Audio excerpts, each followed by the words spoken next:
नमस्ते, सभी का स्वागत आज के इस कार्यक्रम में। और आज हँसने को कोई बहुत अधिक मन नहीं कर रहा है क्योंकि पूरे देश में जो समाचार आ रहे हैं, अलग-अलग हिस्सों से जो समाचार आ रहे हैं, वो दंगे के, पत्थरबाजी के, पुलिस पर हमले के, हिंदुओं के घरों पर हमले के आ रहे हैं। और कौन कर रहा है? शायद बुद्धिस्ट हैं या जैनी हैं जो इन सब पर हमला कर रहा है। क्योंकि हमें तो सबका सम्मान करना चाहिए, ऐसा हमें हमारे आजकल जो पॉलिटिशियन है उन्होंने सिखाना शुरू किया है। जो नए पॉलिटिशियन है उन्होंने हमें ये सिखाना शुरू किया है। और आज जो अलग-अलग जगह से हमारे पास विजुअल्स आ रहे हैं, जरा उनको एक-एक करके देख लेते हैं। नुपुर शर्मा का पुतला बनाकर कर्नाटक में बेलगांव या बेलगावी जो जगह है वहां पर सड़क के बीचों बीच लटकाया गया है शांति दूतों के द्वारा। बहुत अच्छे लोग हैं बेचारे, बहुत ही सीधे साधे हैं, डरे हुए हैं, तो इसलिए इस तरह का काम कर देते हैं। हालांकि नहीं करना चाहिए था, लेकिन गलती से हो जाता है उनसे, तो इसलिए गलती हिंदुओं की होनी चाहिए क्योंकि और तो कोई गलत हो ही नहीं सकता। ये अभी तक आपको समझ में आ गया होगा। दूसरा जो विजुअल मैं आपके साथ आज शेयर करना चाहता हूं वो है ये। आज असल में जुम्मा है, तो जो शांति दूत हैं इस दिन वो नमाज करते हैं, है ना। और शायद वो मांगते होंगे कि सारी मानवता को शांति मिले, विश्व का कल्याण हो, इसलिए उन्होंने ऐसा कुछ नहीं किया।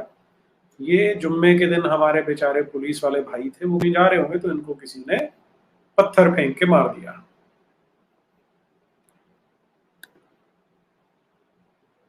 लेकिन सबसे कमाल की चीज क्या है पता है? कि मस्जिदों से अनाउंसमेंट्स हो रही हैं, उन पे जरा हम नजर डालते हैं।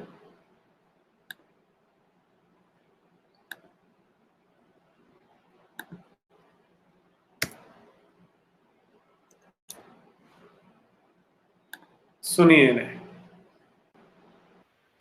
गोबर के अंदर नहाने वालों का हैसियत क्या है दुनिया में रहते? इनको तो रिस्क मिलता है, हमारी बरकत से मिलता है।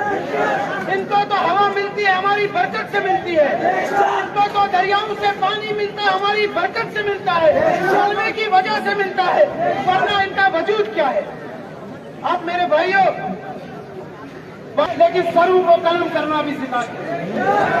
तो इसलिए बातों को जहन में बिठा दो। हम खामोश तब तक है जब तक हमारा बर्दाश्त कायम है।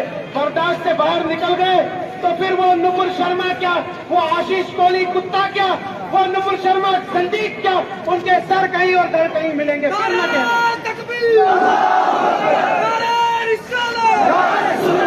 और मैं एडमिनिस्ट्रेशन नबी का कलमे पढ़ने वाला मुसलमान खुद मैदान में आए। और ये भगवे भी हमारे दुश्मन, आरएसएस भी हमारी दुश्मन है। तो इसलिए मैं अंजुमन इस्लामिया की तरफ से तमाम अवाम का शुक्रिया करता हूँ, खासतौर पर एडमिनिस्ट्रेशन का भी शुक्रिया करता हूँ। ऐसी बात नहीं है, हम इंसाफ पसंद है, यहाँ तक साथ दिया, आगे भी साथ दे। और तमाम भाइयों से बहनों से अमन का मुजाहरा करता हूँ।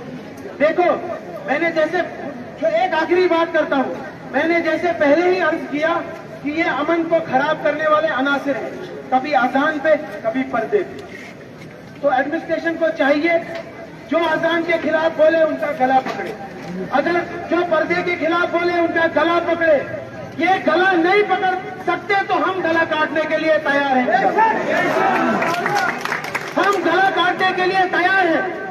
और इनको मैं बताना चाहता हूं, सबसे ज्यादा कम दर्जे का मुसलमान इतना ईमान रखता है, दुनिया के किसी भी ब्रिगेडियर, किसी भी ताकत गुस्ताख नबी का सर कलम कर सकते।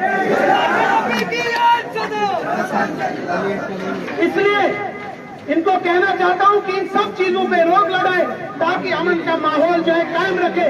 हमारा मजहब अमन पसंद मजहब है। जी, सुना आपने? इनका मजहब जो है वो अमन पसंद मजहब है। आपको समझ में आया हो या ना आया हो, और जब ये बोलते हैं कि अमन पसंद मजहब है, साथ में ये भी बताते हैं कि अगर पुलिस उनकी गर्दन नहीं पकड़ेगी तो हम उनका गला काटेंगे। तो कितना कन्विंसिंग आर्गुमेंट है ये बताने के लिए कि अमन का मजहब है, यहाँ पर वो भी एकदम स्पष्ट हो जाता है। लेकिन यहाँ पर कहानी रुकती नहीं है। ये तो इसने जो करना था वो किया। इसके बाद जो हमारे राजनेता करते हैं वो हमारे लिए ज्यादा इंटरेस्टिंग है।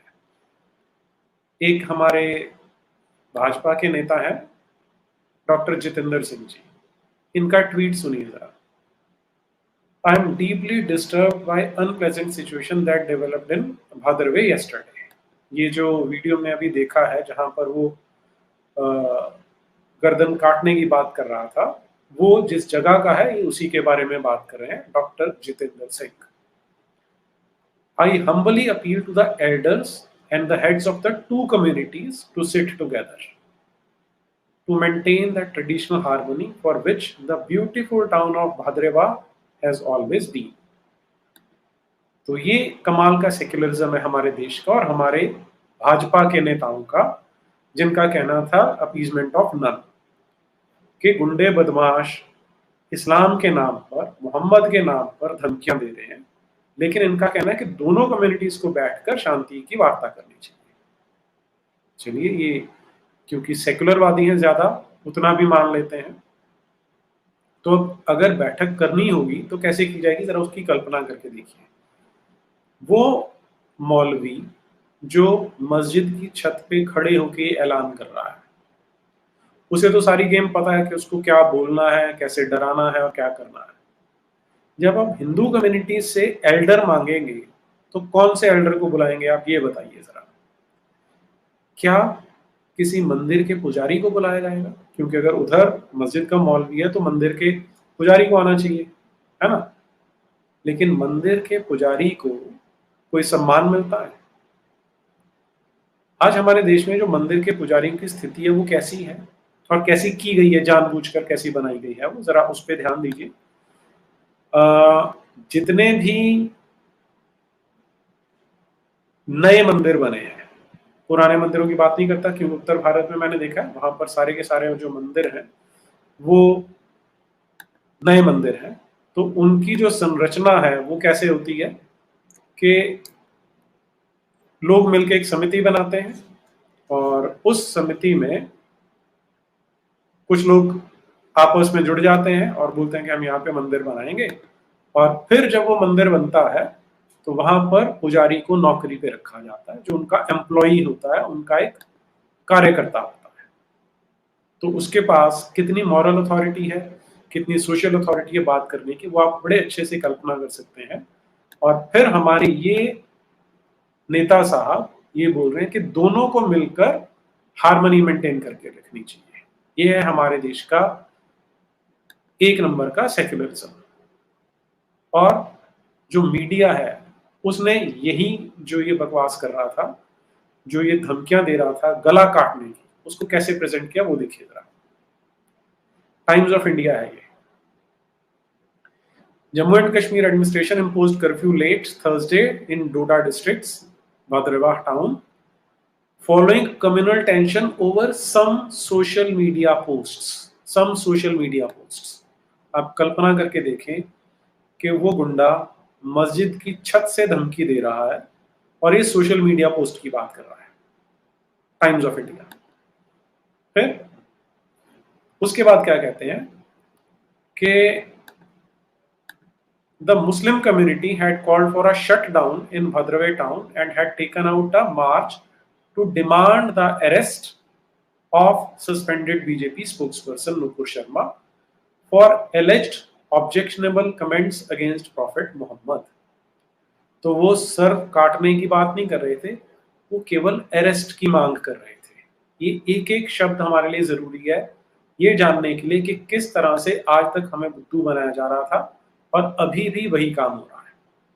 फिर when the procession culminated the Jamia Masjid, at Jamia Masjid, two miscreants made some objectionable remarks against the community. अब आप इसको सोच के देखिए, मुझे अच्छी खासी अंग्रेजी आती है, लेकिन अगर मुझे वास्तविकता नहीं पता तो मैं इसका क्या अर्थ निकालूंगा कि वो तो डिमांड कर रहे थे अरेस्ट की, और तब दो मिसक्रिएंट्स ने कुछ ऑब्जेक्शनेबल कमेंट डाल दिया, तो इसलिए पुलिस को वहां पर एफआईआर रजिस्टर करनी पड़ी। तो चाहे अनचाहे मैसेज ये चला जाएगा कि जो मुस्लिम थे उनकी गलती नहीं थी, दूसरे समुदाय की गलती थी। सुशील पंडित जी जुड़ गए हमारे साथ, उनका कहीं टीवी पर वक्तव्य था, तो हम उनका स्वागत करते हैं। नमस्ते पंडित जी, स्वागत जी। राम राम अत्री जी। राम राम जी। धन्यवाद मुझे आमंत्रित करने के लिए फिर से जी। क्षमा। पंडित जी, आप क्योंकि टीवी डिबेट में जाके आए हैं तो आपने देख लिया होगा कि किस तरह से पूरे देश को जलाने की प्रक्रिया चल रही है जी। और मैं अभी दर्शकों से शेयर कर रहा था कि हमारे एक पॉलिटिशियन है डॉक्टर जितेंद्र सिंह जी, उनका ट्वीट शेयर कर रहा था कि वो दोनों कम्युनिटीज को कह रहे हैं कि आप मिलकर शांति बनाइए, और ये स्पेशली वो जम्मू वाले उसकी वीडियो की बात कर रहे थे जहां पर वो बोल रहे हैं कि हमने सर काटना। तो ये मुझे तो समझ में नहीं आ रहा कि ये किस संसार में रहते हैं हमारे नेता लोग। ये पाखंड की हद है नीरज जी। ये दोनों समुदाय, दूसरा समुदाय कौन है जिसको ये कह रहे हैं कि शांति बनाए रखिए? ये किस समुदाय ने शांति बिगाड़ी है और कौन से दो समुदाय ये इकट्ठा कर लाए हैं? ये पाखंड की पराकाष्ठा है। और इतनी बेईमानी, इतना झूठ ये सत्ता में रह करके बोलते हैं, सार्वजनिक रूप से बोलते हैं, तो जब काम करते होंगे, फाइलों पर ये निर्णय लेते होंगे, नीति बनाते होंगे जो कि दिखती नहीं है सामने, उसमें कितना पाखंड होता होगा आप सोचिए। जब ये मुंह खोलकर सार्वजनिक रूप से बयान देते वक्त इतना झूठ और पाखंड करते हैं, तो अपने कमरे में बैठकर जिस पर किसी की नजर नहीं है, जिसको कोई पढ़ नहीं पा रहा उस फाइल को, उस पे कार्रवाई करते वक्त ये कितना पाखंड करते होंगे आप सोच लीजिए। और ऐसे लोग नीति बना रहे हैं, ऐसे लोग निर्णय ले रहे हैं, ऐसे लोग देश चला रहे हैं। ये हमारी त्रासदी है। अभी कमाल तो ये हुआ है कि 3 लोगों पर एफआईआर कर दी गई थी कल, क्योंकि उन्होंने सोशल मीडिया में ट्वीट करके कहा था we stand with Nupur Sharma. केवल नुपुर शर्मा के साथ सहानुभूति रखने के आरोप में 3 लोगों पर एफआईआर कर दी गई है। पंडित जी, वो मुझे लगता है कि उसने बाद में बोला कि ये गलत इंफॉर्मेशन है, एफआईआर नहीं हुई है। वो कोई अंकुर या अंकुश इस तरह का कोई बीजेपी का ही व्यक्ति था शायद। नहीं, अंकुर शर्मा वहां पर एडवोकेट हैं। उन्होंने अच्छा, उन्होंने मुझे एक मैसेज भेजा है और उस मैसेज में उन्होंने साफ साफ 3 नाम लिए हैं। मैं उन नामों का आपको जिक्र कर दूं। एक है आशीष शर्मा, एक है स्पर्श परिहार और एक है अर्जुन राठौर जी। इन तीनों के ऊपर लगातार थ्रेट्स किए जा रहे हैं। इनको जान से मारने की धमकी दी जा रही है। और जम्मू कश्मीर पुलिस जो है, उन्होंने अब इनको सिक्योरिटी प्रोवाइड की है। फिर आपकी बात ठीक है। तो ये स्थिति है। ये किश्तवर में हुआ है ऐसा, जबकि किश्तवर से बार बार कॉल्स की गई कि हमें बचाइए, ये हालत है। और ऐसे लोगों को जो धमकियां दे रहे हैं उनको, और जिनको धमकियां मिल रही हैं उनको कह रहे हैं कि आप मिलजुल कर शांति बनाइए। आप कह रहे हैं भेड़ और भेड़िया जो हैं वो अब एक दूसरे के गले लग जाएं और शांति से रहें। तो ये जो एक ही तराजू के दोनों पलड़ों में बराबर बराबर मारने वाले को और पीड़ित को तोड़ना, ये भी पाखंड है। और इसी पाखंड के चलते स्थितियां यहां तक हुई हैं। अभी मैं जिस डिबेट में था वहां नेशनल कॉन्फ्रेंस की एक प्रवक्ता आई हुई थी और वो कह रही थी बार बार, जब उनसे कहा गया कि ये जो दंगा हुआ है, ये जो हिंसा हो रही है, इसके लिए कौन है जिम्मेदार, इसका आप खंडन क्यों नहीं करती हैं, आप इसकी आलोचना क्यों नहीं करती हैं, तो उसका जवाब था लेकिन इसके लिए जिम्मेदार कौन है, कौन इसको बढ़ावा दे रहा है, कौन इसको हवा दे रहा है। तो आप रूट कॉज पे आइए। और रूट कॉज क्या है जी? रूट कॉज ये है कि आपने शान में गुस्ताखी की है, उस शान में गुस्ताखी करने वाले पर एफआईआर ही नहीं, उन पर एनएसए लगाइए, उन पर पीएसए लगाइए। ये तय करेंगी कि कानून कैसे काम करेगा। और जब उनसे पूछा गया कि अच्छा इंसाइटमेंट टू वायलेंस है, तो फिर जब रजनी बाला को आप मार देते हैं और हम वो आधार बनाएं कि अब हम हिंसा करेंगे इस आधार पर, तो आप जस्टिफाई करेंगे? अगर राहुल भट्ट की निर्मम हत्या को हम आधार बनाकर दंगे पे उतर आए तो वो जस्टिफाइबल होगा? हम तो हत्या को आधार बनाकर कह रहे हैं ना कि हम दंगा करेंगे। अगर आपने तो एक बयान को आधार बनाकर दंगा कर भी डाला और आज भी उसकी मजम्मत नहीं हो रही है आपसे। ये है पाखंड की दूसरी श्रेणी।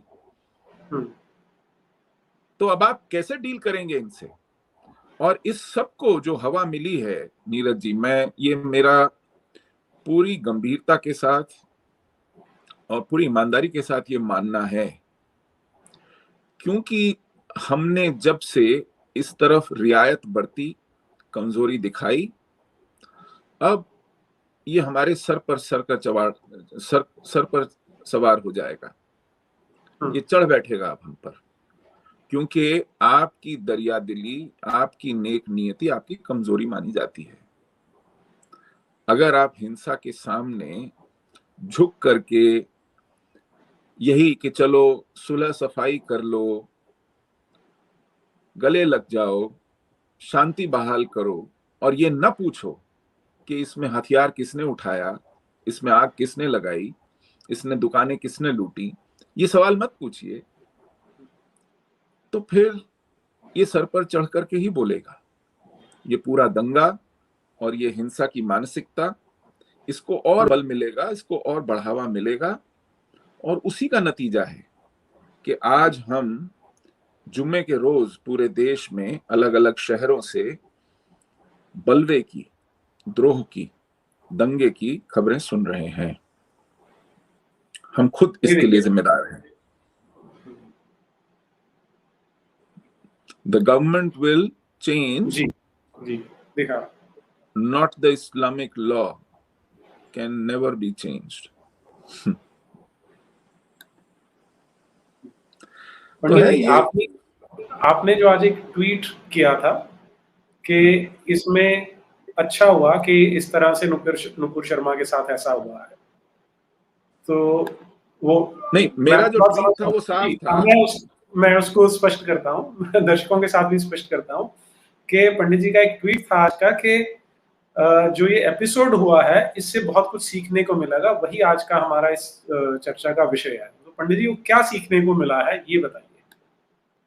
हाँ, जो मेरा ट्वीट था वो ये था कि चाहे मुझे मेरी बात का शायद अर्थ का अनर्थ कर दिया जाए, गलत मतलब भी निकाल लिया जाए, लेकिन उस जोखिम को उठाते हुए भी मैं ये कहूंगा कि नेतृत्व ने नुपुर शर्मा पर जो कार्रवाई की है,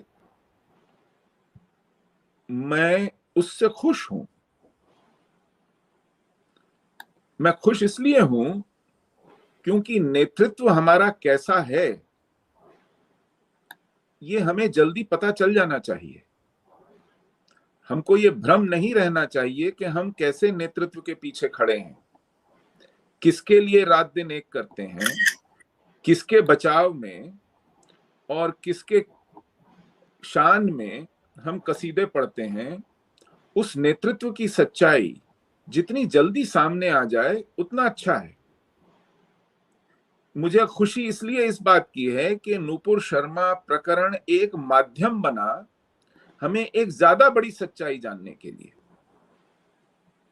कि आज हम किस छत्र छाया के तले, किस भरोसे के साथ किस नेतृत्व के पीछे खड़े हैं और उससे हमें कितनी अपेक्षा पालनी चाहिए, क्या उम्मीद बांधनी चाहिए।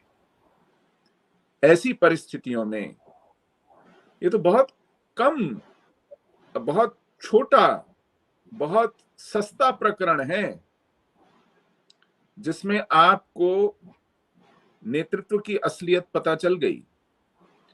कल और कठिन परीक्षाएं आएंगी सामने, और बड़े कठिन क्षण आएंगे, आए होंगे इससे पहले।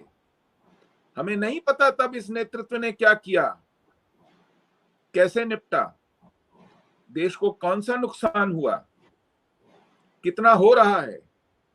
लेकिन भविष्य के लिए कम से कम हम इस भ्रम से मुक्त हो जाएंगे कि आज हमारे पास जो नेतृत्व है वो कितने पानी में है, वो कितना मजबूत है, उसका सीना कितना चौड़ा है, वो किसको कब कितना झुकने देगा या नहीं झुकने देगा। ये सच्चाई,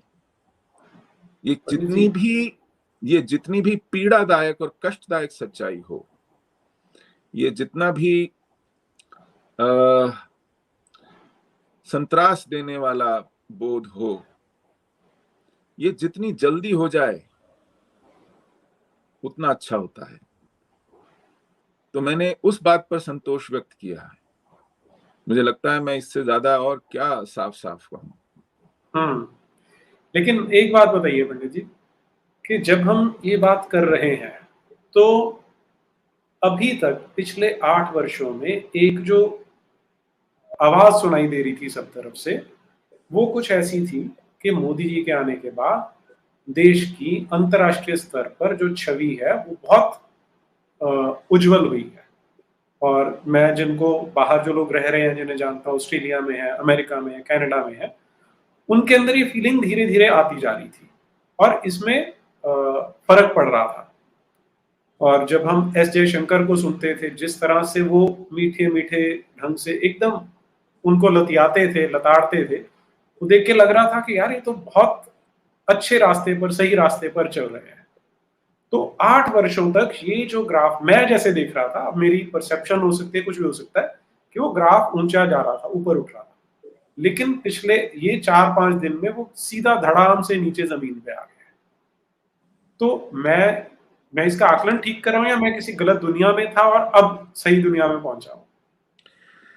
नहीं नीरज जी, मुझे लगता है कि ये जो प्रकरण है, ये कुछ कड़ियों के बाद एक ऐसी कड़ी आई है जिसने बहुत से भ्रम दूर कर दिए हैं। हालांकि ऐसे बहुत से लोग हैं जो आज भी उस भ्रम के साथ चिपटे हुए बैठे रहना चाहते हैं, क्योंकि कुछ खुशफहमियां होती हैं जो आप चाहते हैं कि न जाएं। कुछ भ्रम इतने सुखदायक होते हैं कि आप मनाते हैं कि ये कभी ना टूटें। उनका तो खैर कोई इलाज ही नहीं है।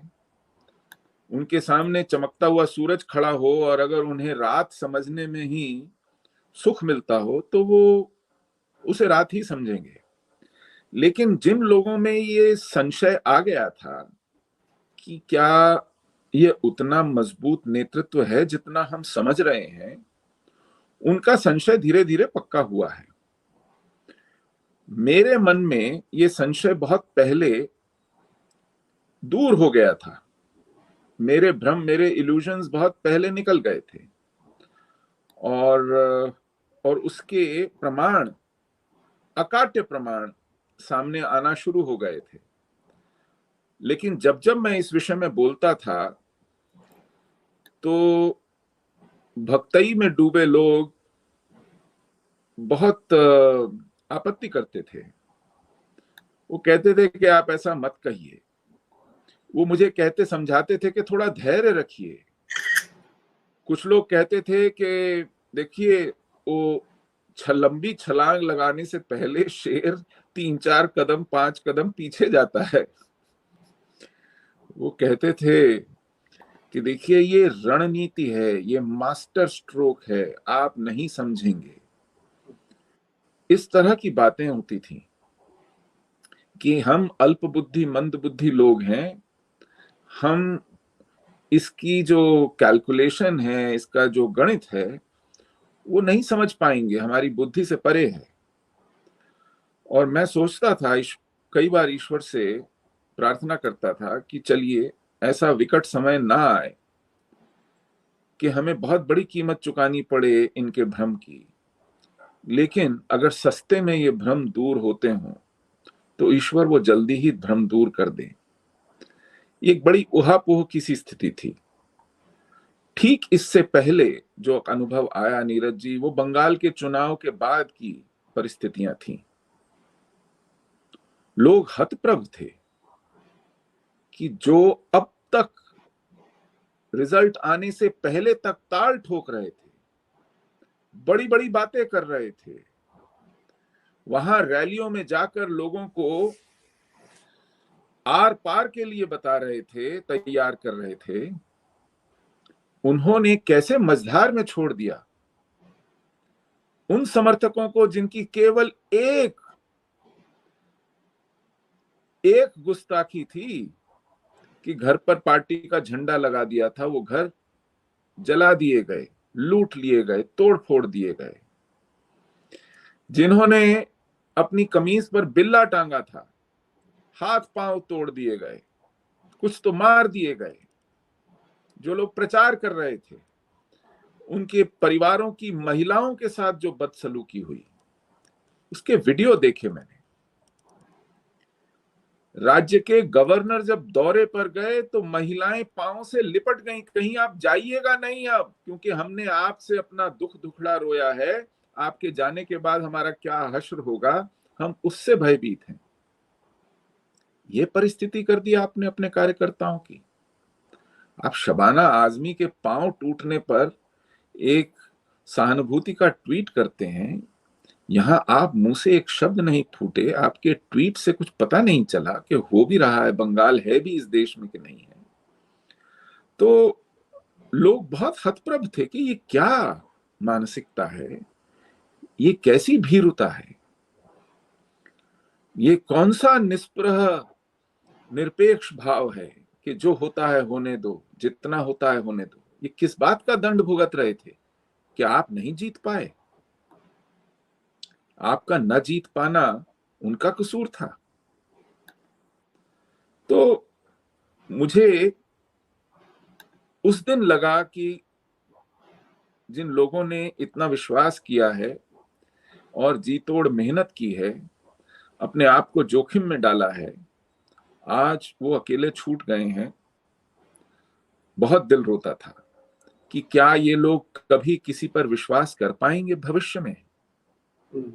क्या इनको ताने नहीं दिए जाएंगे कि आप कैसे हिंदू हो, कहां जाकर खड़े हो, किनके साथ समझौते कर लिए हो? जो लोग आतताइयों के बीच नहीं रहे हैं, जिनके पास अनुभव नहीं है एक आक्रामक मोहल्ले में एक छोटी सी अल्पसंख्यक पहचान के रूप में रहने के, वो नहीं जानते हैं कि इलाके के गुंडों से कैसे बच बच के जिया जाता है और किन हालातों में कैसे समझौते करके वहां रहा जाता है। उनके मुंह चलने में देर नहीं लगती है कि अरे मिलके मार देते, मुकाबला कर देते, मर जाते। मारते मारते बहुत आसान होता है कहना, लेकिन इन हालातों में छोड़ करके जो नेता और जो दल निकल जाते हैं, उन पर कोई सवाल नहीं उठाता। आज नुपुर शर्मा की हालत बंगाल के भाजपा कार्यकर्ता जैसी ही कर दी गई है, यद्यपि उन पर अब तक कोई शारीरिक दुख नहीं आया है, ईश्वर न करे कभी आए, लेकिन जिस मानसिक संत्रास से वो गुजर रही हैं और उनका परिवार, मैं कल्पना भी नहीं कर सकता शायद, क्योंकि जिस पर बीतती है वही जानता है। लेकिन मैं समझ सकता हूं वो कितनी आहत हैं, और जिनके भरोसे वो सब ये करती थीं, अपना दमखम, अपने तेवर, पार्टी का बचाव, देश, संस्कृति, धर्म की ओर से दलील देना, तर्क देना, भिड़ जाना, किस भरोसे करती थी वो? उस भरोसे का धराशाही हो जाना ये और भी ज्यादा कष्टकारक है। अगर आज पार्टी और संगठन और नेतृत्व साथ खड़ा होता तो वो ऐसा कोई भी विरोध, ऐसी किसी भी हिंसा की चेतावनी और धमकी का उसी तरह डट कर मुकाबला करती जैसे उस दिन उन्होंने तस्लीम रहमानी को डट कर सुनाया। लेकिन क्या उत्साह, क्या हिम्मत रह जाएगी अन्य कार्यकर्ताओं की। आपने कहीं का नहीं छोड़ा नुपुर को। तो ये परिस्थिति है, ये यथार्थ है, इस धरातल पर हम खड़े हैं। ये हमें जानना समझना बहुत जरूरी है। पंडित जी, इसमें फिर एक बहुत बड़ा सवाल खड़ा हो जाता है। आप कश्मीर की स्थिति के भुक्तभोगी हैं। बंगाल में जो हुआ वो आपने देखा। अब मैं आपसे अपनी परसेप्शन शेयर करता हूं कि 2014 से पहले अगर मैं अपना 2011, 12, 13 याद करूं तो मुझे लगता था यार कि there is no light at the end of the tunnel, कि सब बिल्कुल ये बर्बाद कर देगी जो सोनिया गांधी उस समय सिर पे बैठी थी। तो और मुझ जैसे लाखों लोग होंगे पूरे देश में जिन्होंने इंटरनेट पे बैठकर कुछ भी करके मोदी के लिए लहर क्रिएट की। मैंने शायद 4 वोट तैयार किए होंगे, स्वामी रामदेव ने 10 लाख वोट तैयार किए होंगे। लोगों ने काम किया और मोदी को वहां पर लेके आए। अब हिंदू समाज इसी ढंग से सोचता है जैसे मैं सोच रहा था कि यार अब सत्ता परिवर्तन हुआ है, क्योंकि जो लॉ एंड ऑर्डर है वो स्टेट ने कंट्रोल कर रखा है, जो स्थितियां है वो स्टेट कंट्रोल करती है। State is present everywhere, omni present है आज की डेट में। तो वो काम करेगी, तो हमने अपनी ओर से तो अपनी बुद्धि लगा के एक सोल्यूशन निकाला और फिर उसमें थोड़ी सी कमी लगी तो 2019 में और ज्यादा बढ़ा दिया कि ये आदमी हमें ठीक लगता है जिसने वो टोपी नहीं पहनी थी, क्योंकि वो एक ही इंसिडेंट था ना जिसने वो सुपर हीरो बनाया, तो ये हमारे लिए वो काम करेगा। लेकिन अब हम देख रहे हैं कि वो एक क्या इल्यूजन की तरह साबित हो रहा है। तो अब हिंदू के पास ऑप्शन क्या है, मतलब इसके बाद क्या करेगा वो? क्योंकि अगर उन्होंने भी डाल दिया, वीडियो के आगे फेंक दिया, तो व्हाट नाउ? ये बहुत अच्छा प्रश्न है और ये प्रश्न बार बार पूछा जाता है और मेरा इसमें एक सीधा सा जवाब है कि जब हम इसी तरह कातर होकर और पीड़ित होकर ढूंढ रहे थे कि इसमें से कौन निकालेगा और हम किस पर विश्वास करें, तो नेतृत्व सामने दिखा हमको। वो जैसा भी था हमने उसको विश्वास के लायक समझा और फिर लोगों की मेहनत और उस विश्वास की बढ़ोतरी ने हमें एक विकल्प दिया। हमने उस विकल्प को 2014 में सामने ला करके रखा। पूरी प्रक्रिया ऐसी ही है। मुझे 4 शब्द सूझते हैं: नीड़ का निर्माण, फिर ये नेह का आह्वान, फिर हाँ, तो ये बच्चन जी का एक संकलन है। तो आते हैं घोंसले आंधियों में, कई बार उड़ जाते हैं, ढह जाते हैं घरौंदे मकान। ये जीवन परीक्षा लेता है, आपदा देता है और फिर उससे जूझने का साहस भी देता है। तो हमें इस समय के प्रवाह में अपनी क्षमता का, अपनी शक्ति का, अपने साधनों का सही आकलन करके रास्ता निकालना है, इसी में से निकालना है। यही जीवन है नीरज जी, और यही जीवन को बहुत रसमय बनाता है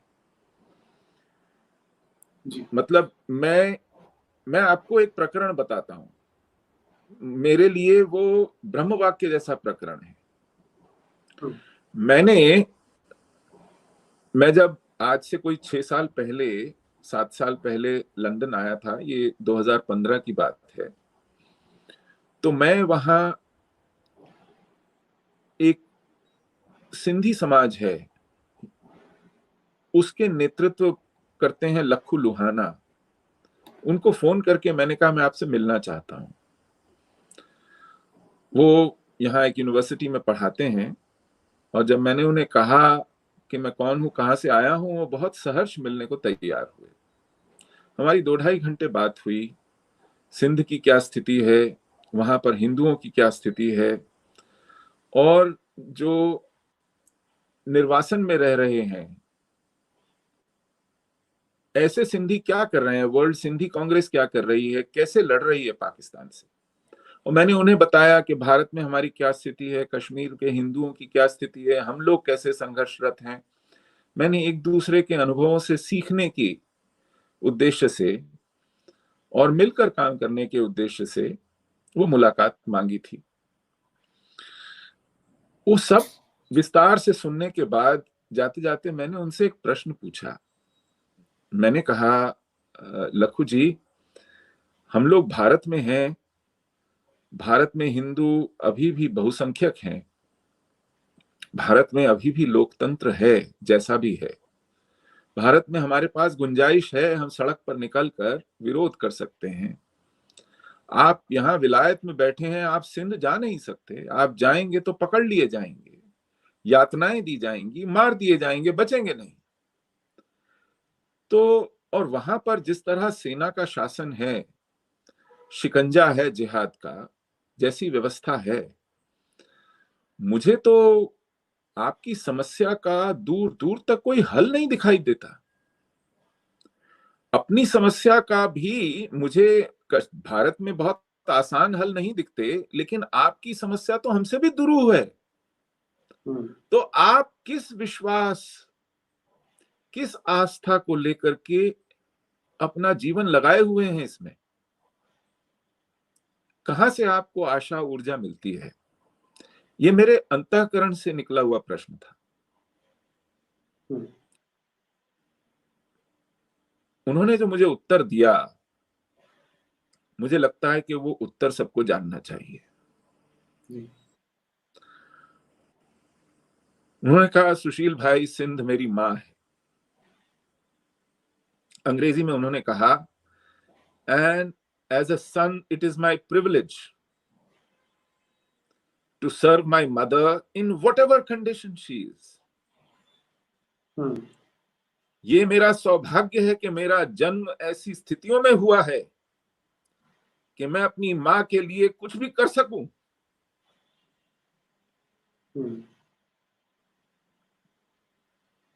तो यदि आप में ऐसा भाव है तो फिर हम लोगों की तो स्थिति बहुत अच्छी है उसके मुकाबले।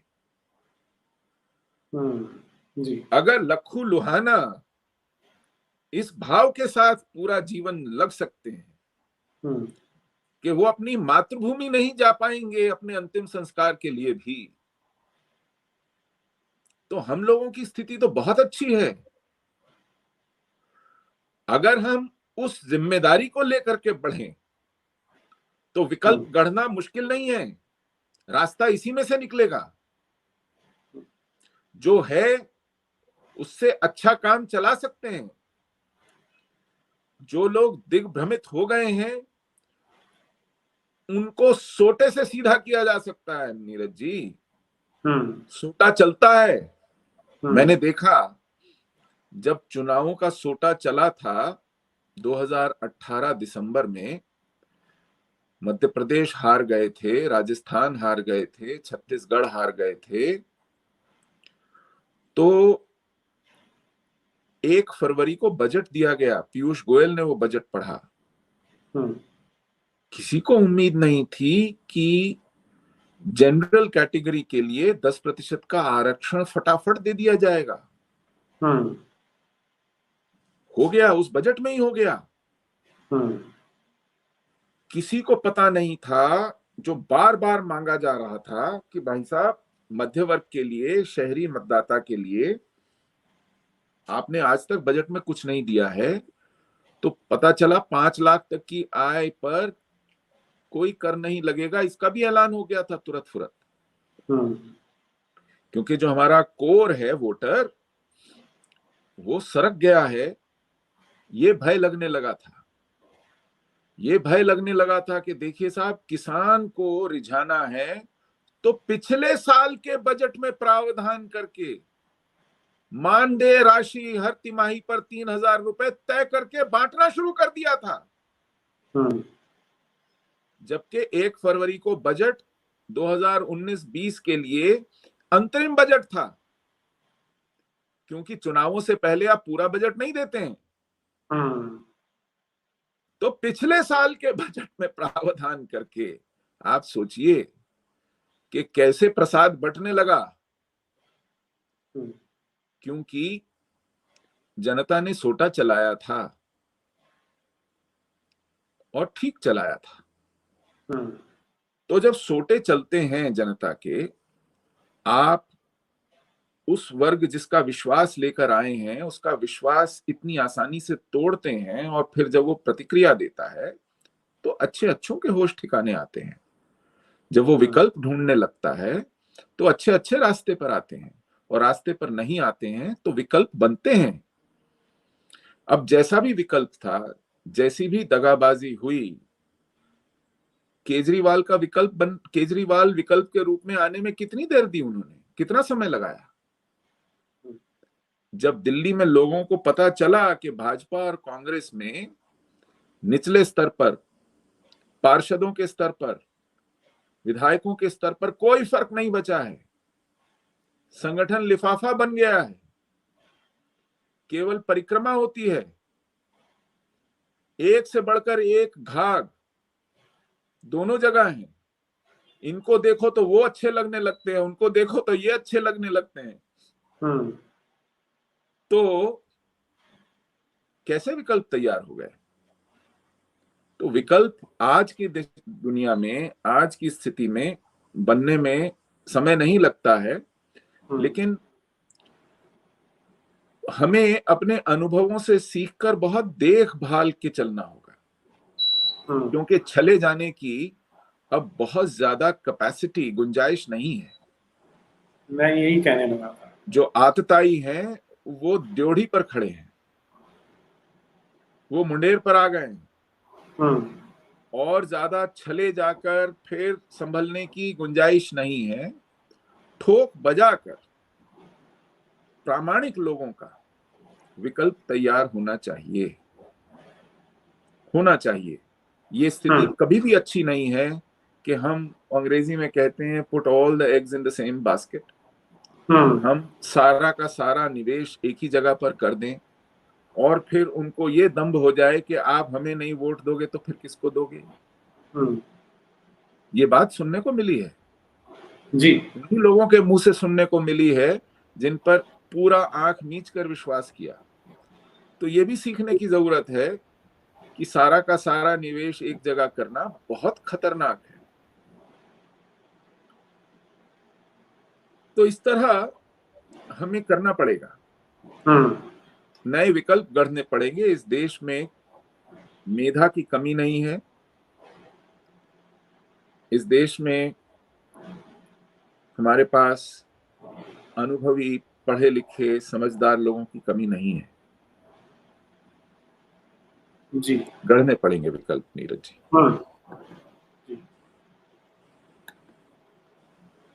प्रश्न है कुछ, ले लो। हाँ जी, कृपया। मोहित शर्मा जी हैं। प्रणाम सुशील सर एंड नीरज सर, प्रणाम जी। क्या योगी जी होते तो देश के साथ ऐसा ना होता, और क्या हमें इसलिए योगी जी के लिए पीएम कैंपेन नहीं चलाना चाहिए, या अब स्ट्रीट पर निकलना शुरू करें सर? नहीं, मुझे ऐसा लगता है नीरज जी, और इस प्रश्न ने सही जवाब दिया। पहले हमारा आकलन होना चाहिए कि हमारा मुकाबला किसके साथ है। मुकाबले में क्या है? मुकाबले में है हिंसा और जोर जबरदस्ती के आधार पर कराए गए निर्णय। ये सरकार हिंसा के सामने, संगठन के सामने, ताकत के सामने झुकती है। ये सरकार तर्क के सामने, तथ्य के सामने, अनुनय विनय के सामने, त्रासदी के सामने नहीं झुकती है।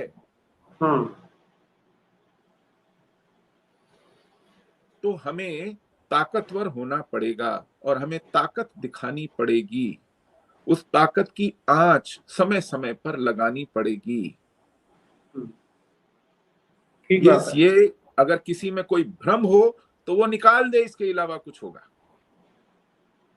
संगठित होकर ताकत का एहसास करा के आप अपना काम करवा सकते हैं।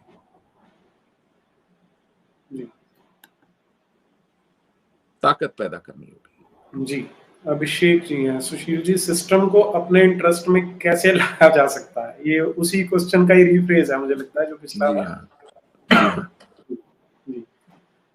जो पंडित जी ने अभी कहा कि आप देखिए ना, CAA जैसा अच्छा कानून, फार्म लॉज जैसे अच्छे कानून इसलिए होल्ड कर लिए गए या वापस ले लिए गए क्योंकि कुछ लोगों ने सड़क पे आके गुंडागर्दी करनी शुरू कर दी और गुंडागर्दी के आगे सरकार झुक गई, जो पूरी अच्छी मंशा से कानून लेके आई थी।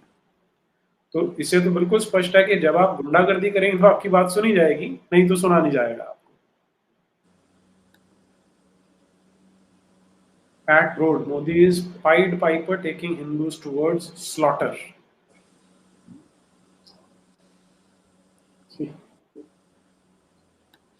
अब देखिए, अब आपको इस तरह की प्रतिक्रियाएं देखने को मिलेंगी, सुनने को मिलेंगी। हमें आश्चर्यचकित नहीं होना चाहिए नीरज जी। जो लोग धीरे धीरे सत्य का साक्षात्कार कर रहे हैं, उनका क्षोभ, उनका गुस्सा समझ में आना चाहिए। उनके शब्द जो भी हों, उनका जो अर्थ है, वो जिस भाव से ये कह रहे हैं, हमें उसके साथ जुड़ना चाहिए। और जो हमारे नेता हैं उन्हें भी यहाँ पे देखना चाहिए और समझना चाहिए कि समाज क्या कर रहा है, क्या सोच रहा है। सी के हिंदू राष्ट्र क्यों नहीं घोषित कर सकते हैं पूर्ण बहुमत का बीजेपी गवर्नमेंट? जी नहीं, देखिए, अब घोषणाओं से आगे बढ़िए साहब। CAA की घोषणा हो गई थी ना, वो तो फिर घोषणा होने के बाद संविधान का हिस्सा भी बन गया।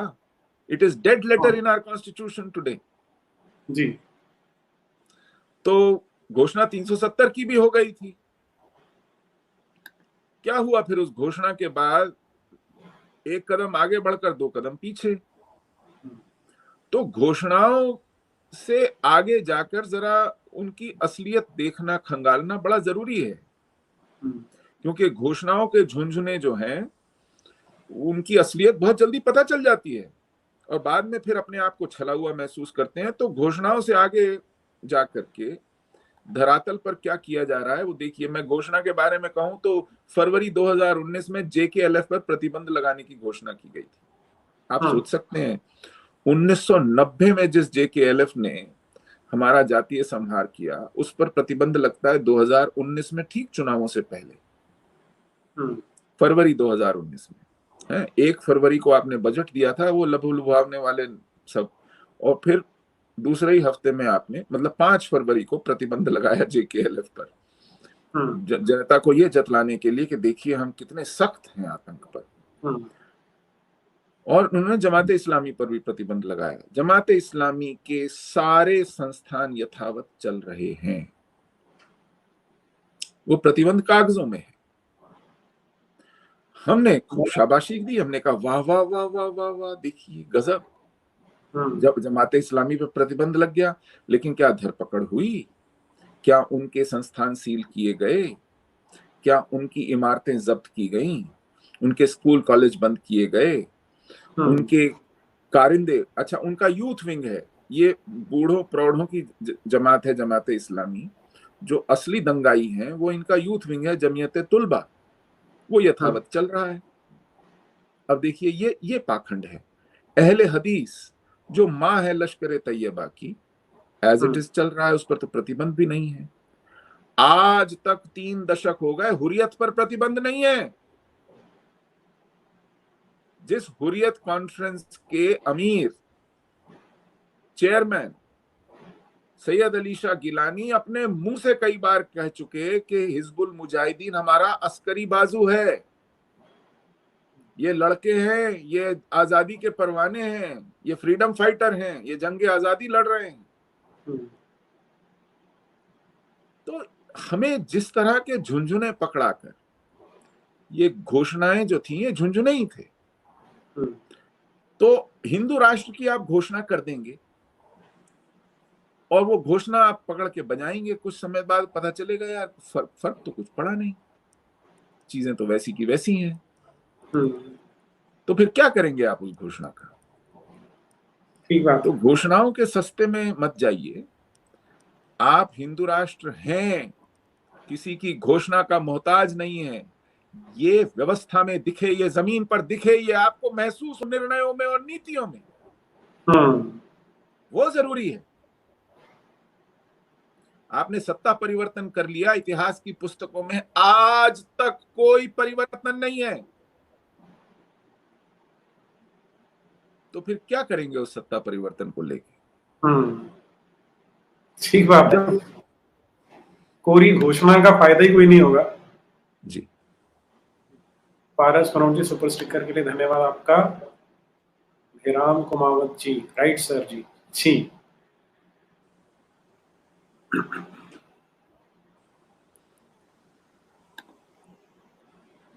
Shri Harsha, Namaskar sirs. Do you honestly think that either we and the world will ever get rid of this Islamic cancer? Why is God punishing us consistently?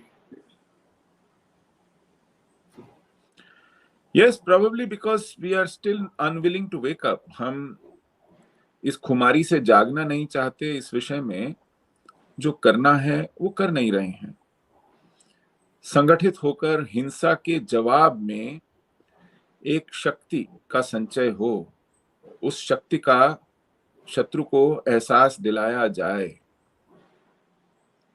इस पर काम कब शुरू होगा? कौन करेगा?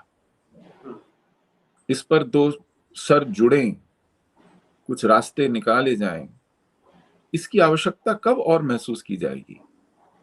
कि तब भी शॉर्टकट्स ढूंढे जाएंगे, किसी तरह टाला जाएगा। वो युद्ध कहां तक टाला जाए, द्वंद्व कहां तक पाला जाए, तो कब तक पालेंगे इसे? जो आपने बात की सुशील जी, इसकी हिस्ट्री की, ये मुझे बहुत सरप्राइजिंग लगता है कि मोदी जी हर समय इलेक्शन जीतने के मोड में रहते हैं कि इलेक्शन तो हमें जीतना है, और वो समझ में भी आता है क्योंकि आप सत्ता में हैं तो आप बहुत कुछ कर सकते हैं। लेकिन उसकी जो सबसे आसान कुंजी है कि अगर आप किताबों में परिवर्तन कर देते हैं तो आपका वोटर बेस और सशक्त हो जाता है। ये काम क्यों नहीं कर रहे? मतलब ये तो सिर्फ अगर आपको बिल्कुल एक स्वार्थी पॉलिटिशियन के रूप में भी सोचना तो भी it makes a lot of sense. नहीं, देखिए, अब उनके पास, अब आपने बिल्कुल ठीक पहचाना, उनकी प्राथमिकता है चुनाव जीतना। ये मैं भी मानता हूं। वो 100 काम अलग छोड़ देंगे, लेकिन उनको चुनाव जीतने हैं। अब चुनाव जीतने के लिए उनको जो आधार चाहिए, वो आधार एक लंबे पुख्त रास्ते से जाता है। तो वो पढ़ाई लिखाई का रास्ता है, वो राजनीतिक बोध का रास्ता है, वो अपने मतदाता को देश के सामने खड़ी चुनौतियों से अवगत कराने वाला, उसके प्रति संवेदनशील बनाने वाला, उन मुद्दों में गहरा रमाने वाला रास्ता है। उसमें समय लगता है, मेहनत लगती है, और पढ़े लिखे वोटर फिर आपकी हर बात वैसे ही मान जाएं जैसी आप मनवाना चाहें, उसकी भी कोई गारंटी नहीं है। आसान रास्ता नीरज जी ये है कि मैं फ्री राशन बांट दूं। आसान रास्ता ये है कि मैं गैस फ्री बांट दूं, बिजली बांट दूं, घर बनवा दूं। मुक्त हस्त से रेवड़ियां बांट दूं घूम घूम कर, और लोगों को लगे कि हमारे पास तो अब जीता जागता अपना सांता क्लॉज है। बड़ा आसान रास्ता, बड़ा आसान रास्ता है, एंड इट पेज। इस देश में आप, मतलब दिल्ली जैसे पढ़े लिखे शहर में मुफ्त बिजली पानी बांटकर सत्ता में आ सकते हैं, और फिर दोबारा जीतना हो तो आप महिलाओं को कह दें कि अब आपके लिए बस और मेट्रो फ्री है। तो पौबारा है। तो इसके लिए आप कैसे अभियान चलाएंगे, क्या करेंगे, वो सब ठीक है, वो तड़का लगाने के लिए, पैकेजिंग करने के लिए ठीक है कि आप अपने वोटर को, जो आपको मुफ्त खोरी में वोट दे रहा है, उसको कम से कम उसके अहम की तुष्टि के लिए दो चार ठुमके विकास के, दो चार बातें सद्भावना की, दो चार सबका विश्वास, ये ठुमके लगा लें या हिंदुत्व का ठुमका लगा दें, जैसी आपकी जिसे कह सकते हैं कि पैकेजिंग है, जो आपकी ब्रांड अपील है, जो आपके मुंह से सुनना चाहते हैं लोग, वो सुना दें, उनको जुमलेबाजी कर दें, वो फिर उसको एक प्रामाणिकता दे देती है। वरना मुफ्तखोरी में वोट दे रहे हैं, इसको वो वोट देने वाला भी थोड़ा शर्मिंदा महसूस करता है। तो आप उसकी आत्मा पर जो बोझ है वो थोड़ा हल्का कर देते हैं कुछ अच्छे खासे जुमले सुनाकर, और उसको एक बड़ा पर्पस, एक बड़ा उद्देश्य देकर कि मैंने देखिए आपसे इस देश के निर्माण में, इस राष्ट्र की परम वैभव में आपसे वोट मांगा है। तो ठीक है साहब, ये चतुर सयानी जो तरीके हैं, हथकंडे हैं, चल जाए जब तक चलते हैं। इसी में दो चार चुनाव निकल जाते हैं, जब फिर लोगों को पता चलेगा तब तक बहुत देर हो चुकी होगी, हम अपना काम करके निकल गए होंगे। इस तरह की मानसिकता है।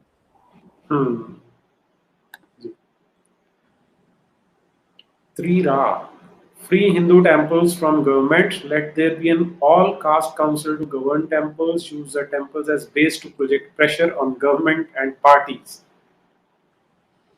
जी, आप किनसे अपेक्षा पाले हुए हैं? ये क्या, क्यों करेंगे? कैश काउज हैं टेम्पल्स इनके लिए। ये तो और मंदिरों का अधिग्रहण कर रहे थे उत्तराखंड की इनकी सरकार। आप कह रहे हैं कि अपने नियंत्रण से इन मंदिरों को मुक्त कीजिए।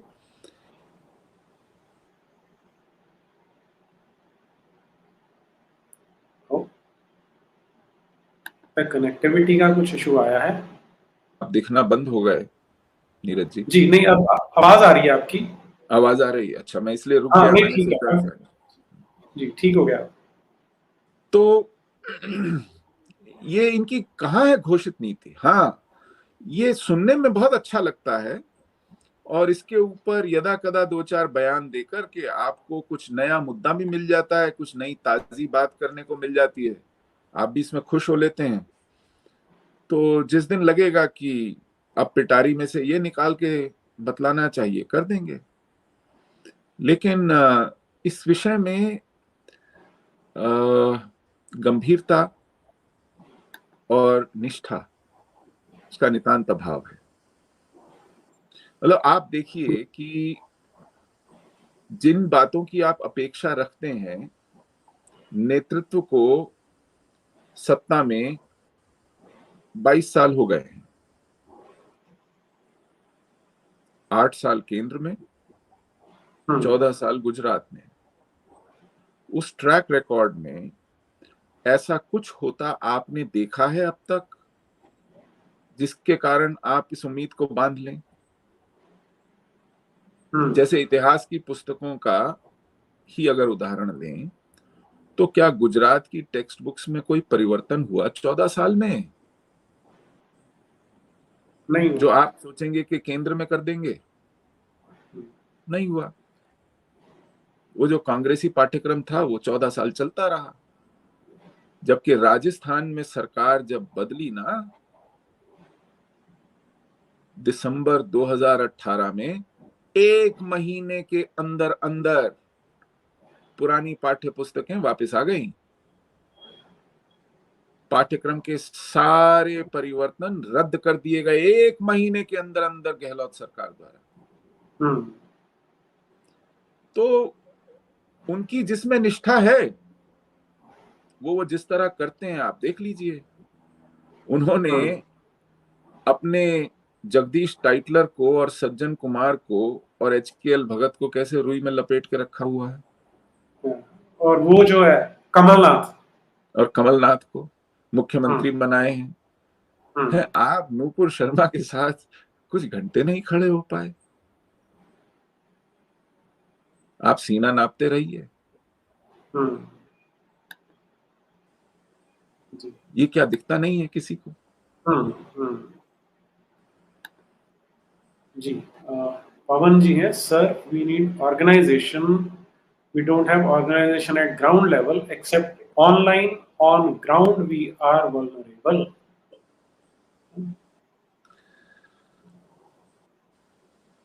नहीं, ये कहां से, कौन से सुपरमार्केट से ऑर्गेनाइजेशन लाएंगे आप शेल्फ से निकाल के?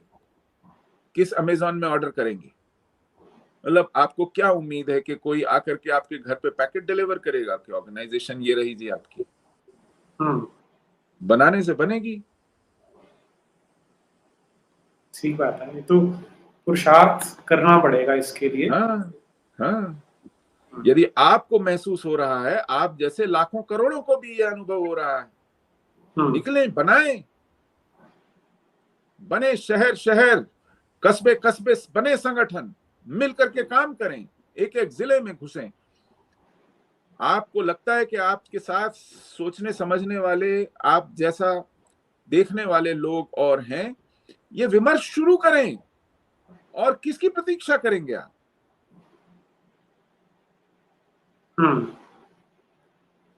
क्योंकि ऐसी छोटी छोटी चीजों से स्टार्ट होता है। अगर हम सोचते रहे कि एकदम से कोई बृहद लेवल पे बन जाएगा, वो तो नहीं होने वाला। बिल्कुल, ये ग्राउंड अप होना चाहिए एकदम। ऊपर से कोई नेता ऐलान करे तो फिर आप चले जाने के संकट में घिर जाएंगे।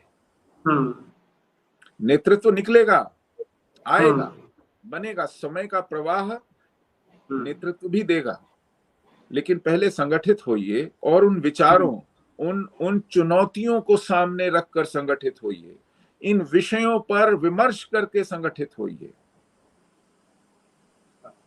उस खेल की पवित्रता को साथ रखकर समर्पित संगठित होइए।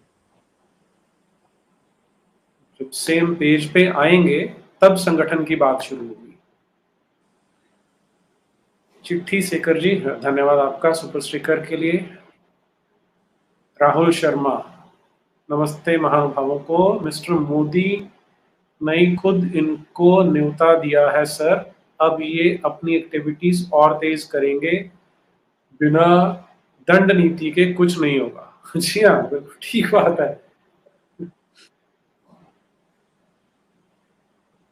ठीक कह रहे हैं राहुल जी। विकास Verma, Hindus are not united, they are not studying their scriptures, not practicing dharma, and above all, there is no one to guide. Sushil sir, Neeraj ji, please start creating more like you, start uniting Hindus. नहीं, मैं इनसे सहमत नहीं हूं नीरज जी। अगर हिंदू संगठित नहीं होता तो लगातार 2 निरंतर जनादेश आपको ऐसे नहीं मिलते 2014 और 2019 के। हिंदू को दोष देना बंद कीजिए। हिंदू संगठित होने के बावजूद छला जा रहा है, ये कहिए। हिंदू नेतृत्व उसको छल रहा है, ये कहिए। जिन्होंने हिंदू को संगठित करने की ठेके लिए हुए थे, वो आज हिंदू को कह रहे हैं कि मंदिर में ये मत ढूंढो, वो मत ढूंढो। वो आज आपको बता रहे हैं कि आपका डीएनए किसके साथ मिलता है। वो आपको बता रहे हैं कि आप किसके बिना अधूरे हैं। वो आपको 10 तरीके की और पट्टियां पढ़ाने पे लगे हैं। तो जहां दोष है वहां आप मुंह खोलकर बोलिए, पूरी ईमानदारी के साथ, पूरी निष्ठा के साथ, अपनी अंतरात्मा को टटोलते हुए बोलिए।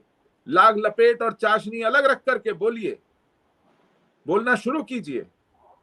आपकी निष्ठा देश धर्म के प्रति है, अस्मिता के प्रति है, किसी संगठन, किसी नेता, किसी सरकार के प्रति नहीं होनी चाहिए, वरना फिर उसी में चले जाएंगे। और यही होता जा रहा है बार बार। Programming with fun, every Hindu organisation depends on government. हाँ, उस पर तो डिपेंड करना बंद करना ही पड़ेगा। नहीं, इसमें एक कैवियट ये है, देखिए, आप सरकार से विमुख, सरकार के प्रति त्याज्य भाव मत रखिए। सरकार एक बहुत बहुत बहुत ही ताकतवर उपकरण है। इस उपकरण को अपने अनुरूप, अपने अनुकूल कैसे बनाएं, इसकी चेष्टा कीजिए। सरकार से विमुख मत होइए, वो संन्यास भाव मत रखिए, विरक्त मत होइए। हाँ, सरकार आज आपके सामने खड़ी है आपकी बाधा बनकर। ये आपकी बाजू कैसे बने, इस पर विचार कीजिए। जैसे इस्लामी करते हैं कि हाँ, सरकार किसी भी पार्टी की हो, घुमा के अपना एजेंडा उनसे पूरा करवा लेते हैं। जी जी जी जी जी, बिल्कुल। इतनी राजनीतिक परिपक्वता पैदा कीजिए, समझ पैदा कीजिए। इस व्यवस्था में सरकार से विरक्त होकर के हम बहुत दूर तक नहीं चल पाएंगे। जो शासन है, जो तंत्र है, ये बहुत बहुत शक्तिशाली है। ये तय करेगा कि हम कहां जाएंगे। जी, Josh, can uniform law help in temple independence?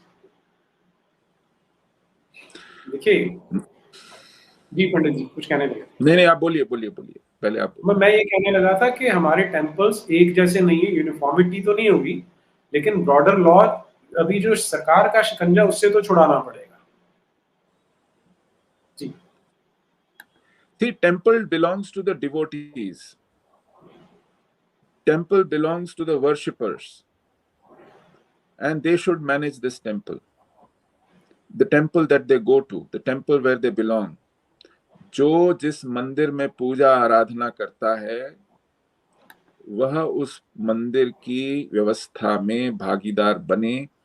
ये एक मोटी सी बात है। जिसकी उस मंदिर में आस्था है, जो उस मंदिर को फलता फूलता देखना चाहता है, वो उस मंदिर के प्रबंधन में भागीदार हो। ये एक नियम है जो लागू होना चाहिए। आज दिक्कत ये है कि आपके संविधान में बड़े अच्छे अच्छे नियम हैं। नियमों का लागू होना एक बहुत बड़ा संकट है। नियम बना दें और लागू ना हो, फिर क्या कीजिएगा। बहुत अच्छा नियम है लोकपाल। मुझे बता दीजिए दिल्ली का कौन है आजकल और देश का कौन है। जिस बात को रटते रटते पहाड़े की तरह पार्टियां चुनाव जीत गईं, मुझे बताइए ना कौन है लोकपाल। नियम प्रावधान तो है। तो नियमों का क्या करना जो बांझ हो, जो भोथरे हो, जो सिर्फ सजावट के लिए हो।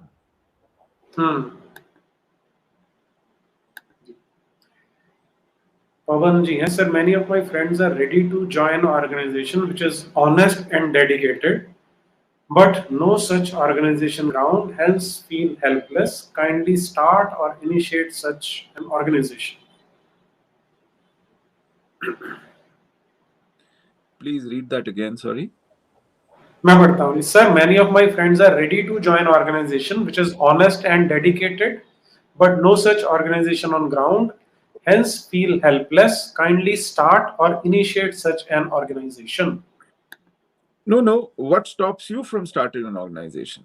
अभी हम लोगों ने आपस में बात की। We, nobody, you shouldn't wait for someone to come start an organization which you can join. Suppose you live in an RWA, you create an RWA, right? Residents Welfare Association. You talk to your friends, your schoolmates, people at job, you meet at morning walk, you put together something and say, देखिए साहब, ये देश के सामने स्थिति है। इन issues के ऊपर अगर हम एक इनिशिएटिव लेते हैं, क्या आप आज आपके पास सूचना के भी साधन है, आप व्हाट्सएप ग्रुप शुरू कर सकते हैं। वो एक ऑर्गेनाइजेशन है। आप ऐसे लाइक माइंडेड व्हाट्सएप ग्रुप्स अलग अलग जिलों में, अलग अलग शहरों में, अलग अलग राज्यों में, उनके साथ एक समन्वय रख सकते हैं। आज तो साधन, संचार माध्यम काफी उपलब्ध हैं। आप विभिन्न क्षेत्रों में जिन पर आपको विश्वास है उनसे संपर्क कर सकते हैं। ऐसे लोगों को बुला सकते हैं, उनकी बैठकों में जा सकते हैं, उन्हें अपने पास बुला सकते हैं और इसी तरह समन्वय शुरू होता है। एक कड़ी से दूसरी कड़ी जुड़ेगी। इसके लिए आपको किसी से अनुमति लेने की, किसी का आशीर्वाद लेने की आवश्यकता नहीं है। आप शुद्ध अंतःकरण से ये काम शुरू कर सकते हैं, कीजिए। एक प्रोसेस ऑफ ऑस्मोसिस होता है। आपको पता है वो जो मिश्री की डली है कैसे बनती है? एक धागे में शुगर क्रिस्टल बांध करके चाशनी में लटका दिया जाता है और उसके आसपास वो क्रिस्टलाइजेशन का प्रोसेस शुरू होता है। जो शुगर क्रिस्टल्स हैं वो एक दूसरे के साथ जमा होते रहते हैं और बनते बनते बनते बनते बनते वो जो मिश्री में धागे होते हैं वो इसी कारण होते हैं। वो क्रिस्टलाइज होकर के एक बड़ा मिश्री की डली बन जाती है, बनेगी, ईश्वर की कृपा होगी। अपने अपनी छोटी छोटी इकाइयां शुरू कीजिए, उन इकाइयों के साथ समन्वय शुरू कीजिए। वो संगठन का जो बॉटम्स अप संगठन है, नीचे से जड़ से शुरू होने वाले संगठन है, उसमें समय दीजिए, या जिसके पास समय हो उसको जोड़िए, जिनके जिनके ट्रैक रिकॉर्ड प्रामाणिक हो उनको साथ लाइए, जिनकी इसमें समझ अच्छी हो। क्यों नहीं होगा? बिल्कुल ठीक। केशरी कुमार हैं जी, आज देश में चल रहा है नमाज पत्थर फेंको, आई एम फ्रॉम झारखंड, यहाँ आग लगी हुई है। मैंने मोदी जी को क्यों वोट दिया था कि आज मैं बाहर निकलने से भी डर रहा हूं। झारखंड के जो वीडियोस आ रहे हैं बड़े डेंजरस हैं। वहां पर पुलिस वाले भी बेचारे गुहार लगा रहे हैं अपने सीनियर्स को कि यहाँ पत्थरबाजी हो रही है, हमारे लिए फोर्स भेजिए। मैं आपको एक और थोड़ा विचलित करने वाला उदाहरण बताता हूं। आज से कोई 5-6 साल पहले, 7 साल पहले चेन्नई में एक प्रदर्शन हुआ। तमिलनाडु की एक संगठन है TNTJ, तमिलनाडु तौहीद जमात, उसका नेता है जवाहरुल्लाह। उन्होंने एक प्रदर्शन किया था। उस प्रदर्शन को संभालने के लिए कुछ पुलिसकर्मी तैनात किए गए थे। क्योंकि प्रदर्शन में महिलाएं भी थीं तो लेडी पुलिस भी तैनात की गई। अब क्या हुआ कि जब लेडी पुलिस तैनात की गई तो प्रदर्शनकारियों ने अपनी महिलाओं को थोड़ा पीछे कर दिया। उन्हें कहा आप लौट जाइए। इससे पहले कि लेडी पुलिस वहां से हटती, उन प्रदर्शनकारियों ने लेडी पुलिस पर जैसे जंगली जानवर झपटते हैं वैसे झपटे, उनके कपड़े फाड़े, उनको बेइज्जत किया, उनको मारा, पीटा, नोचा।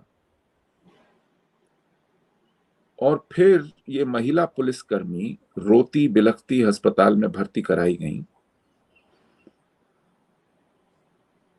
जब उनसे मिलने पुलिस के सीनियर ऑफिसर्स आए, उन्होंने रोते बिलखते हुए कहा उनसे कि अब से हमको इस संगठन या ऐसे संगठनों के कार्यक्रमों में तैनात न किया जाए, कृपया। तो पुलिस अधीक्षक ने कहा, या जो भी कोई अफसर था, उसने कहा कि मैं जवाहरुल्लाह को साथ लाया हूं, आप जरा उससे शिकायत कीजिए कि आपके लोगों ने देखिए हमारे साथ क्या किया। आप ह्यूमिलिएशन देखिए। वो जवाहरुल्लाह वार्ड में आता है, वो मुस्कुराते हुए मुआयना करता है अपने उन शिकार, हिंसा के शिकार पुलिसकर्मी महिलाओं का। वो ये देखने आता है कि इनको सबक मिला कि नहीं। और इनकी ह्यूमिलिएशन देखिए, ये अपने आतताइयों के सामने गिड़गिड़ाकर अपने ऊपर हुई बदसलूकी दिखाती हैं कि देखिए हमारे साथ क्या हुआ। जब व्यवस्था इस तरह हिंसा के सामने घुटने टेके, उसको सम्मान दे, उसकी शर्तों पर निर्णय ले, उसको अपीज करे, उसको खुश करने के लिए, उसका दिल जीतने के लिए, उसका विश्वास अर्जित करने के लिए शीर्षासन करने लगे, तो इससे हिम्मत बढ़ती है हिंसा की, हिंसक लोगों की। और जब हिंसक लोगों की हिम्मत बढ़ती है तो फिर झारखंड जैसा तांडव, उल्टा बेरिया में, बंगाल में जैसा, हावड़ा में जो तांडव हो रहा है वो देखने को मिलेगा। ये सहज है। फिर उनको लगेगा कि हमें अगर धमकाने से हमारी बात मनवाई जा सकती है तो हम तो बहुत अच्छे से धमका सकते हैं। हिंसा की धमकी दे करके इस देश से क्या क्या नहीं मनवाया गया। हमारा तो विभाजन हिंसा के कारण हुआ, दंगों की झड़ी लगा दी गई, और जो लोग कहते थे कि लाश पे होगा विभाजन, उन लोगों ने हाथ जोड़ के कहा कि भैया पाकिस्तान लो, जान छोड़ो। तो जब ये उदाहरण हमारे सामने हैं, हम हिंसा के सामने डटकर मुकाबला नहीं करते बल्कि फिरौती अदा करते हैं, तो हम और हिंसा को आमंत्रित करते हैं। और वो देख रहा है। ये फिरौती अदा की हमने नुपुर शर्मा के निलंबन से। आज देख लीजिए, नतीजा सामने है। आपने सोचा था कि वो खुश हो जाएंगे और कहेंगे कि वाह मोदी जी वाह, आप तो ऐसे नहीं थे जैसा हम सोचते थे, आप तो बहुत अच्छे हैं भैया, हमको पता है आप कैसे हैं और आप किस दबाव में निर्णय लेते हैं। आपने कतर के दबाव में निर्णय लिया कि निलंबन करेंगे, अब हमारे दबाव में निर्णय लीजिए कि उस पर एनएसए लगे, वो गिरफ्तार हो। आप दबाव में निर्णय लेते हैं ना। आपने तो मारने की बात करें कि हमने मारना है उसे। हाँ, तो अगर आप कतर के दबाव में निलंबित कर सकते हैं तो फिर दबाव तो आपने अभी देखा क्या है। तो ये स्वाभाविक है। Samar Chaudhary, sir, is there anywhere written in Quran that mosque can not be built on a temple etcetera और इट ओनली अ जुमला? अरे भाई, ठेठ जुमला है ये। ऐसा कहीं नहीं लिखा कुरान के अंदर, बल्कि पूरा इतिहास अगर आप देखेंगे इस्लाम का, तो अब सबसे बड़ा जो मक्का में काबा है, वो काबा मंदिर था। 360 अलग अलग देवी देवताओं की मूर्तियां उसके अंदर और बाहर थी। मोहम्मद बिन अब्दुल्ला ने अपने हाथों में छड़ी लेके वो सारी घेरी और तोड़ी थी एक एक करके। तो जब शुरुआत वहां से हो रही है, तो आप क्या चीज ढूंढ रहे हो कुरान के अंदर, वहीं मिल जाएगा। सारा इतिहास ऐसा है। नहीं तो जो लोग ये कहते हैं कि ऐसा नहीं हो सकता, क्या उन लोगों को आपने ज्ञान वापी की चित्र नहीं दिखाए हैं? हाँ, वो फिर क्या कहते हैं? चलिए, आपको अयोध्या में तो खुदाई करनी पड़ी ये सिद्ध करने के लिए कि मंदिर था। यहाँ तो अंधा भी देख के कहे कि साहब ये तो मंदिर पे गुंबद खड़े हैं। तो वो लोग क्या कहते हैं फिर इसके बारे में? तो ये जो पाखंड है, मतलब ये प्रश्न आते क्यों है मुझे समझ में नहीं आता। आप आज भी ये प्रश्न पूछ रहे हैं? सुशील जी, ये जो 75 साल से उल्लू बना के रखा हुआ है, all religions are same and Islam is the religion of peace, वो 3 जनरेशंस ने इनग्रेन कर लिया उसको अपने अंदर, इंटरनलाइज कर चुके हैं। या फिर वो, मुझे लगता है कि होता है ना, कॉग्निटिव डिसोनेंस हो जाती है कि इसमें तो फिर लड़ना पड़ेगा, हमें कुछ काम करना पड़ेगा, इसलिए वो मानने से इनकार कर देते हैं कि नहीं हो सकता ऐसा। जी जी, सुशील जी, आपके समय के लिए सभी दर्शकों की ओर से और मेरी ओर से बहुत बहुत धन्यवाद। अत्रे जी, बहुत आनंद आया। जैसे हमेशा होता है, आप आमंत्रित करते हैं और चर्चा का अवसर देते हैं, मेरी ओर से बहुत बहुत आभार। और आप इसी तरह शक्ति के साथ, ऊर्जा के साथ, पूरी निष्ठा के साथ लगे रहें, ईश्वर से यही कामना जी। और आशा है कि अगली बार मिलेंगे तो कुछ अच्छे, उसमें सुखद परिवेश में मिलेंगे। एक प्रश्न और आ गया, मैं कहीं तो ले लेता हूँ। जी जी जी। X-Men origins है। सुशील sir, if Kashmiri Pandits in 1990 had arms similar to Second Amendment in USA, could that have stopped Hindu exodus in 1990?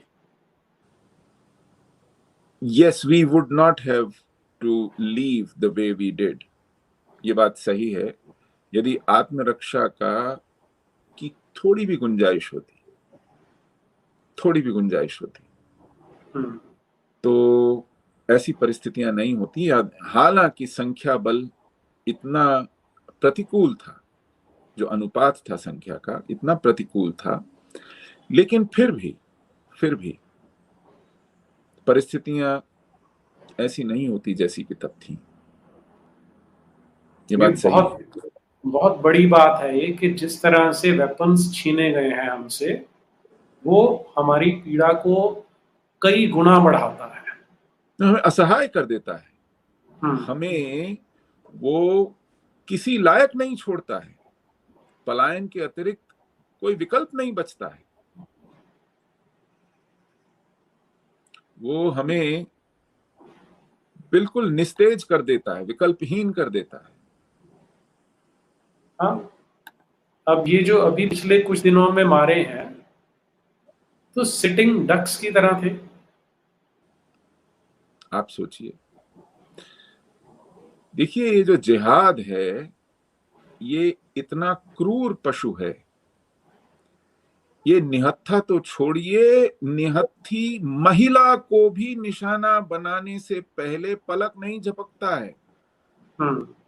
महिलाओं को, निहत्थी महिलाओं, बेकसूर, ये है मर्द मुजाहिद। तो आपका जिस पशु से सामना है, वो अगर हिंसा के बल पर अपनी बात मनवाना चाहता है तो प्रतिहिंसा ही एक उसके लिए अच्छा जवाब है। उसके लिए बातचीत, मनुहार, फिरौती, विश्वास, हाथ में कंप्यूटर, ये नहीं चलेगा। ठीक बात है। अर्जुन जी है, sad state of affairs Neeraj ji, they think they have a monopoly on Hindu vote, this may be their undoing in long run. हाँ, लेकिन अभी जो पंडित जी ने कहा है ना अर्जुन जी कि we don't have the luxury of that time, कि हम इतना कुछ पहले ही खो चुके हैं कि उनके साथ जो होना है वो तो अलग बात है, लेकिन जो समाज के साथ हो रहा है वो नहीं होना चाहिए। जी पंडित जी, एक बार पुनः बहुत बहुत आभार, दर्शकों की ओर से भी और मेरी ओर से भी। नहीं, बहुत बहुत शुभकामनाएं। जी, धन्यवाद। भारत माता की जय। वंदे मातरम। वंदे मातरम।